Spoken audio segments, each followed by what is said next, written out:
अस्सलाम वालेकुम, हमारे लिए आप देख रहे हैं मेरा चैनल। मुझे इस्तेमाल किया गया है, असल मास्टरमाइंड तो कोई और है। जब से जेआईटी की रिपोर्ट आई है, रिदा पागल हो चुकी है। एक नया पंडोरा बॉक्स खोल दिया है, एक के बाद एक कहानी सुना रही है और कुछ ऐसी कहानियां सुना रही है जिससे डेफिनेटली आप जो हैं आपके कान भी खड़े होंगे और आप ये समझने की कोशिश करेंगे कि ये इतनी मक्कारी अय्यारी क्यों दिखा रही है।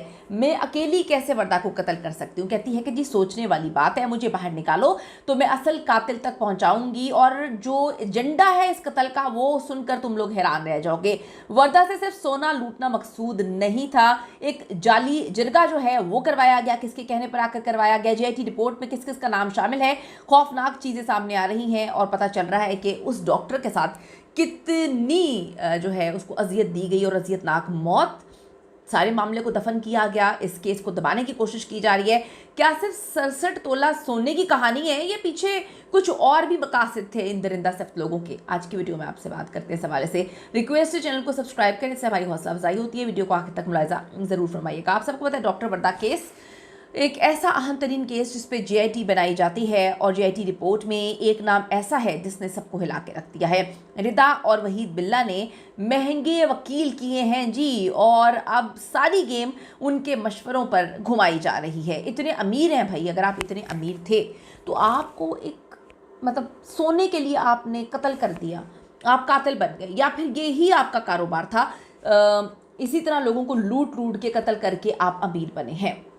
अब बात यह है कि यही वजह है कि रिदा ने अदालत में नई कहानी सुना दी। जब आप महंगे महंगे वकील करेंगे तो वो आपको नई पट्टियाँ भी पढ़ाएंगे। अब जो नई कहानी सुनाने की तैयारी की है कि एक और जो है वो कहानी जिसमें कुछ सच्चाई डालने की इन्होंने कोशिश करनी है कि मैं एक औरत ज़ात भला कैसे वर्दा को अकेली कत्ल कर सकती हूँ, मैं नहीं कर सकती, ये सब झूठ है, मुझे फंसाने की कोशिश की जा रही है लाइक दिस।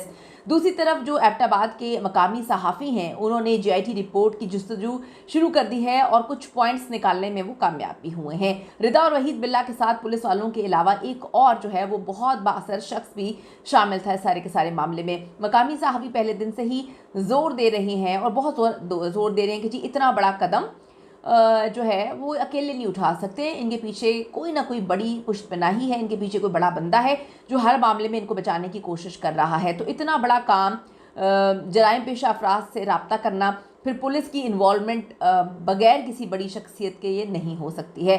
यानी कि एक बड़ी शख्सियत इस सारे के सारे मामले में इन्वॉल्व है ही है।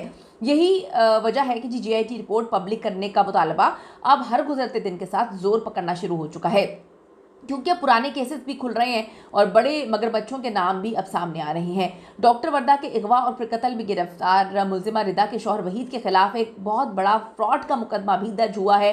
पुलिस के मुताबिक ये मुकदमा एक शहरी की दरखास्त में सिटी थाने में दर्ज किया गया है। पुलिस का कहना है कि मुलजिम वहीद ने शहरी से 3 करोड़ से जायद रकम का फ्रॉड किया, जबकि मुकदमे में धोखाधड़ी और जो फ्रॉड की दफात हैं वो शामिल की गई हैं। पुलिस हुकाम के मुताबिक मुलजिम वहीद पहले ही डॉक्टर वर्दा कत्ल केस में गिरफ्तार है और इस वक्त जेल में है। नए मुकदमे की तफ्तीश का आगाज कर दिया गया है, जबकि फ्रॉड से मुतालिक शवाहिद भी इकट्ठे किए जा रहे हैं। यानी कि पूरा का पूरा खानदान, ये दोनों मियाँ बीवी इंतहाई नीच और गिरे किस्म के लोग हैं, ये इतने गंदे इतने गलीज हैं। मैं सिर्फ ये सोचती हूँ कि डॉक्टर वर्दा इनके चुंगल में फंस कैसे गई। डॉक्टर वर्दा ने इस दरिंदा सिफ्त औरत के साथ दोस्ती कैसे कर ली, उसको क्यों पता नहीं चल सका कि ये इतनी नीच किस्म की औरत और इसकी फैमिली है। डॉक्टर वर्दा की फैमिली और डॉक्टर्स का मुतालबा है कि जो जेआईटी की रिपोर्ट है इसके मुताबिक कार्रवाई की जाए, क्योंकि बिल्कुल क्लियर है कि पुलिस तो सबूत मिटाने में माजत लगी हुई है। जब डॉक्टर वर्दा अगवा हुई तो पुलिस सो रही थी और उसके बाद कुछ लोग बिक जाते हैं। रिदा को पकड़कर छोड़ दिया गया क्योंकि पैसे खिला दिए थे उसने। अब डॉक्टर वर्दा को कत्ल फिर उन्होंने किया और फिर लाश ठिकाने लगा दी। जब पीएम की तरफ से प्रेशर आया तो मजबूरन फिर कार्रवाई करनी पड़ी। फिर सोशल मीडिया पर लोगों ने आवाज़ उठाई, फैमिली को सपोर्ट किया। पहले तो फैमिली बेचारी कह रही थी कि हमारी बच्ची के लिए कुछ भी नहीं कर रहे और किस तरह से लोगों ने केस को ख़राब किया।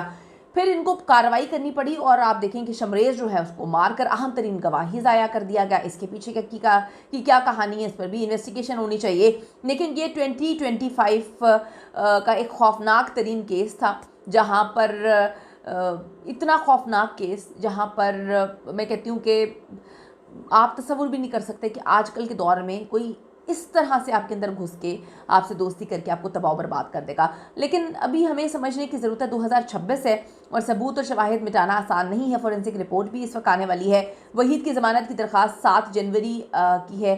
इनको बिल्कुल शर्म नहीं आती, इन्होंने जो है ज़मानत की दरख्वास्त भी दायर कर दी है, लेकिन अब इसके खिलाफ एक और केस खुल चुका है। उम्मीद है पुलिस की कार्रवाई जो है वो बेहतर होगी और पुलिस अब थोड़ी सी शर्म कर लेगी, थोड़ा सा ख्याल करेगी और इस दरिंदे से हर चीज़ जो है उगलवाएगी, क्योंकि एक के बाद एक केस इस पे हो रहा है और अब जिस्मानी रिमांड पर अपना जो ये मेहमान बनाकर इसकी अच्छी खासी इज्जत अफजाई होनी चाहिए और इससे कबूल करवाना चाहिए जो इन्होंने गुनाह किया है, क्योंकि इसकी बीवी तो बहुत बहुत बहुत तेज़ है। वो मज़ीद औरत काट खेलने के चक्करों में है। इंतहाई नीच किस्म के लोग, गिरे हुए लोग, और ये इंसानियत के नाम पे धब्बा है। अपनी कीमती राय ज़रूर दीजिएगा कि आपकी क्या ओपिनियन है कि इनको क्या सज़ा मिलनी चाहिए। See you in the next video.